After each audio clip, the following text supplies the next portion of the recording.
ஒரு குட்டி பானை எடுத்துக்கோங்க. அதில் வந்து நிறைய ஸ்டோன்ஸை போட்டு விட்டுக்கோங்க. கலராக இருந்தாலும் சரி, சாதாரண ஸ்டோனாக இருந்தாலும் சரி.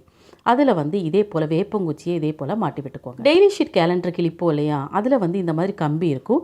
அந்த கம்பி இதே போல் முதல்ல மாட்டி விட்டுக்கோங்க. அதோட சென்டரில் இதே போல் ஒரு அகல் விளக்கை மாட்டி விட்டு அந்த கம்பியை வந்து நல்லா டைட் பண்ணி விட்டுக்கோங்க. அது அப்படியே ஸ்டிஃபாக நின்றுக்கும். இந்த அகல் விளக்கில் 2 கற்பூரத்தை சேர்த்துக்கலாம். பொடி பண்ணியும் சேர்த்துக்கலாம், அப்படியேவும் சேர்த்துக்கலாம். இது கூடவே பிரியாணிக்கெல்லாம் சேர்த்துற 2 லவங்கப்பட்டை எடுத்துக்கோங்க.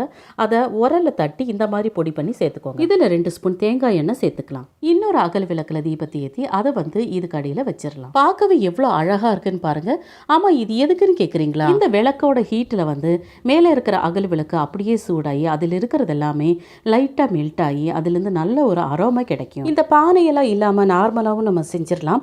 ஆனால் இந்த மாதிரி செய்யும்போது இருட்டிலையும் வெளிச்சத்திலையும் பார்க்கவே ரொம்ப நல்ல அழகாக இருக்கும். இதில் வரக்கூடிய வாசனை நல்ல ஒரு பாசிட்டிவ் எனர்ஜியை உருவாக்கிடும்.